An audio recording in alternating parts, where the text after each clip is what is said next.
Alright, ladies and gentlemen, how you guys doing today on this Tuesday, March 8th, 2021? Thank you for joining me here tonight for another metallic episode of Music of Destruction.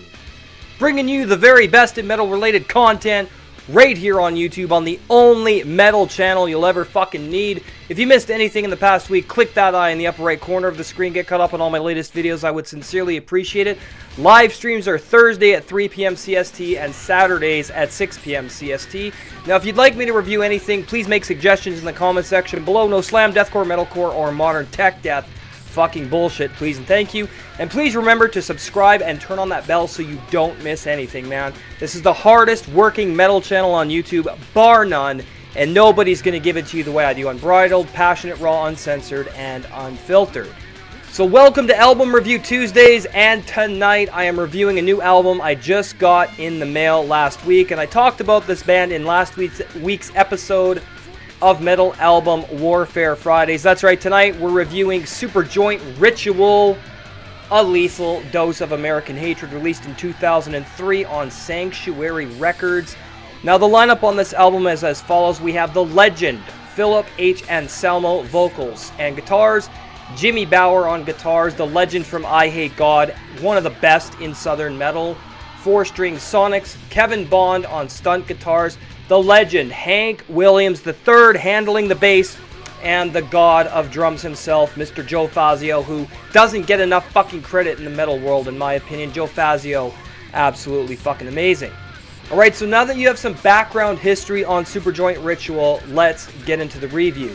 So the album opens with the track Sickness, which begins with an awesome southern groove sludge fest with some slow-paced drumming to start things off.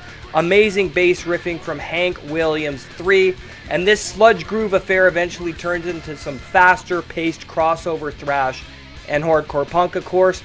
Now the southern country rock influence from Hank Williams III is fully apparent here as well, and it serves as a bridge between the sludge metal and the thrash metal ingredients being presented on this record. Now emotionally, this is a very convincing track as well, as it's all about heroin addiction and withdrawal, etc. etc. Now this was when Phil was beginning to get clean, and a lot of the lyricism and rage and misanthropy on this album is all about withdrawal, of course, and this is a killer opening track that really displays and accentuates that very perfectly. Next up is Waiting for the Turning Point, and this 1 minute and 28 second piece of pure crossover brutality with a little bit of a death metal element going on is fast, punishing, and aggressively sonic, and it certainly is a memorable track. I just wish it was a bit longer, but when some of the album has that hardcore punk, hey, this is the formula that comes with it, and it's a perfect song for that type of time frame. Fast, heavy, short, and to the point, aggressive and emotional, amazing fucking track as well. Next up, we've got Dress Like a Target, and this opens with some really great, intense tom work and snare, with some kick drum action, which is fucking amazing, before it explodes into a full-on thrash metal assault on all of your senses, with, of course, Philip Anselmo at the helm, screaming like a fucking madman about society and generations all being fucking sheep, and how us freaks need to dress like a target, why we cannot trust people who all look the same, especially in the corporate sense and from a corporate standpoint, which I completely agree with. And it works really fucking well at conveying these things, as well as Phil's rage and aggression towards modern society and life in general. The guitar work, bass, and drums all work together to create a flawless sense of realism and passion that makes this one of the standouts of the record. Another killer brutal song here. Next up, we have the slower paced The Destruction of a Person, and this is a downward spiral into deep dark depression and drug-riddled psychosis, and it's the story about Phil and his friends using heroin, but also about the regret he felt from his friend almost dying. The Destruction of a Person builds character indeed, and the instrumentation works well to convey this sludgy, drug-fueled atmosphere that Phil is conveying through his lyricism and overall delivery. And I really love this fucking song a lot, and it's one of my favorites on the album. Next up is Personal Insult, and here we get a full-on groovy sludge fest combined with some of the best drum work on the album that also incorporates some industrial elements here, and I really appreciate that. It's also really fast and thrashing with some of the most memorable groove hook-inducing riffs on the record, and this one is all about the abuse of oneself through drug use and overall destructive tendencies, and the instrumentation helps to convey deep regret and depression, and it works so fucking great. But it also has some deep, dark country influences, of course, once again, coming from the legend Hank Williams III, and it's a really flawless combinations of style at play here, and I think it adds a lot of depth to the album for sure. Great track. Next up, we have Never to Sit or Stand Again, and of course, fast, intense thrashing rage is ever present once again, but it's also got some sections that never border on becoming formulaic or predictable. This is also one of the heaviest songs on the record, and its really rage-fueled emotions come seeping through the speakers on this track, as Phil's vocals are as violent and aggressive as ever, and the faster, brutal sections break into a really amazing southern rock segue that give it some incredible atmosphere and overall mood. This is one of the more standout tracks on the record, and it's one of my favorites. Amazing track, man. I mean, you know what you're getting when two legends of New Orleans sludge metal, as well as the southern rock legend Hank Williams III, come into the picture. You got Jimmy Bower, Phil, and of course Hank Williams III, Kevin Bond, and Joe Fazzio all getting together. What are you gonna expect? This is fucking god tier stuff, man. Absolute gods at making misanthropic southern sludge metal, and this track is a stark reflection of their talents. But this can be said about the entire band, man. In all three albums, this is god tier stuff. Next up is Death Threat, and more of that raw, unbridled aggression and passion really shines through on yet another thrash meets sludge metal affair with some of the most incredibly intense savage riffing I've heard on the record so far.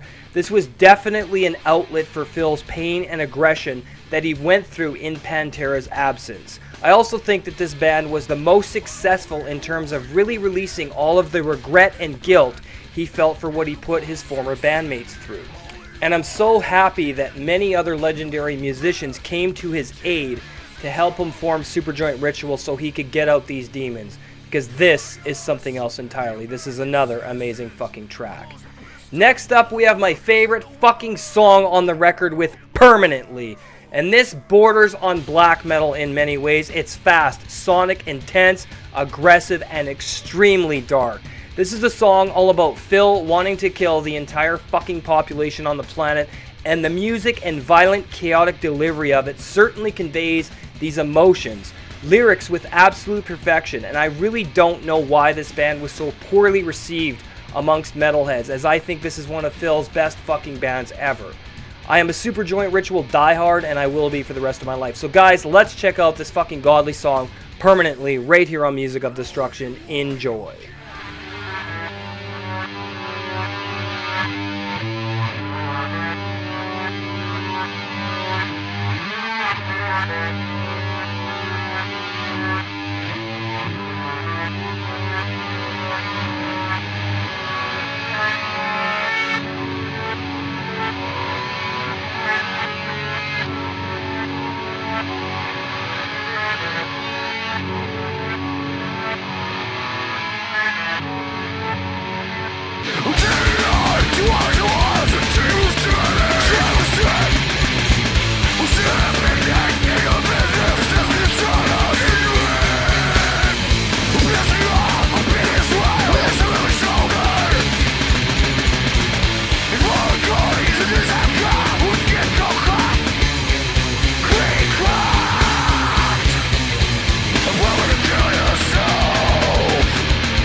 And we are back, and yeah, this is one of the most destructive and sonically brutal songs Phil has ever written, but that could be said about this entire fucking lineup. This band does not fuck around, and this isn't some Walmart metal garbage like The Devil Wears Prada, or any of that fucking core garbage. No, this is true metal expression in some of the darkest corners of the human experience. Killer fucking song. Next up, we have Stealing a Page or Two from Armed and Radical Pagans. And this one is quite interesting and complex as it combines a lot of the styles heard on the record, but in a very interesting and fresh delivery and complex fashion.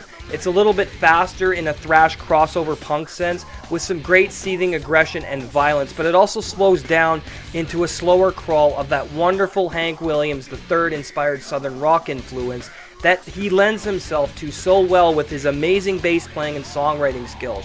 Now the tempo shifts really give this song a lot of power, conviction, and atmosphere and brutality, but it's got some slower sections that are heavy as hell and very groove driven. This is another sick fucking song. Next up we have Symbol of Nevermore, and this one is strange and very compelling as the industrial metal elements really come out on this one, but it also has that southern rock from Hank Williams III's incredible bass, and it just dominates so well on this song that I cannot help but love it. I mean, Jesus fucking Christ, it's Hank Williams III, man. The legendary southern metal country rebel himself. And he's an absolute god on this album, and it's incredibly unsettling for its entire 5-minute duration, and one of the most creative expressions on the album, to say the least, and I love it to death. Now, about midway through, it breaks into a bog-filled, sweat-drenched sludge metal affair, of course, and the emotional delivery of the song is visceral, rage-filled craziness, and you'd think Phil was going to lose his fucking voice, but no, of course, Phil is God, so he got through it no problem. Another killer song here as well. Next up, we have The Knife Rises, and what we get with this one is another slower sludge bog fest that I love to death, and it seems like Hank Williams III was really given a chance to shine throughout the album, but certainly a bit more towards these deep cuts of the album, as this one is a mixture of fast thrash and slow sludge, and it works so well, and it's absolutely amazing. And this song is, of course, all about suicide and drug-fueled despair, and of course, when you're coming off of heroin, you're not going to be writing the most positive, uplifting songs. No, you want to create something that's going to fucking destroy everyone and anything, and that's what this song and album succeeds at. This is another god tier track. Next up, we have The Horror, which is another 1 minute and 17 seconds of pure sonic crossover rage and violence, as it's a short dose of pure aggression and headbanging inducing madness that will leave your neck broken. But man, that could be said about the entire fucking album, and I really don't know why this wasn't a better received album, because this is a masterpiece. Great song. Closing out this monolithic album is, of course, Absorbed, and the track The Horror bleeds right into the southern sludge bog-fueled 120-degree affair of self-absorbed tendencies and suicidal regret brought on from drug abuse and the psychosis of withdrawal, of course, and ultimate self-loathing that is the result from being addicted and controlled by such an evil fucking substance. And this is a perfect way to close out the album because it's groovy, brutal, dark, depressing, and convicted as hell. And this album deserves far more fucking praise than it gets. That's why I'm here right now doing this goddamn review and not some other fuckwad who doesn't know what the fuck they're talking about. Amazing stuff. This album is a must-own for any southern sludge metal fan, and Jimmy Bower, Phil Anselmo, Hank Williams III, and company. This is pure fucking brilliance.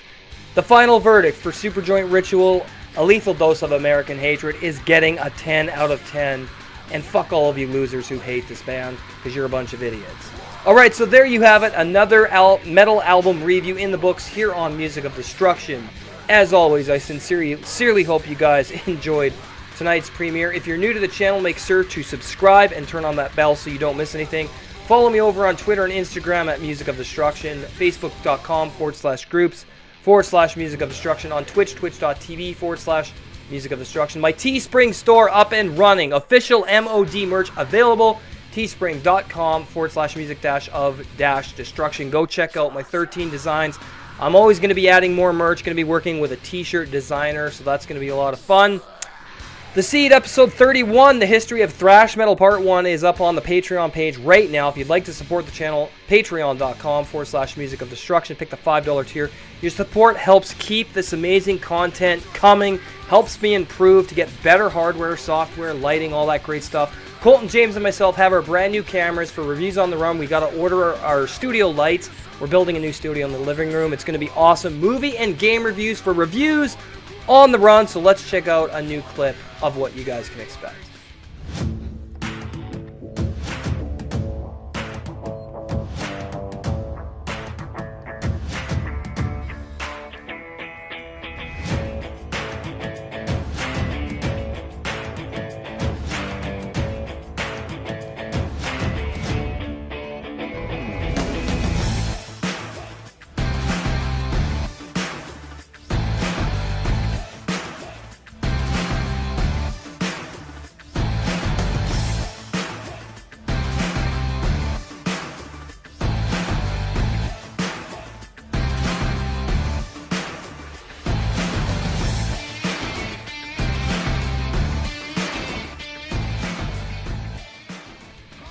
And we are back. Thank you for watching. Make sure to subscribe, like, comment, and share the video. Have an awesome night. We will see you for Album Ranking Wednesdays. Cheers, everybody.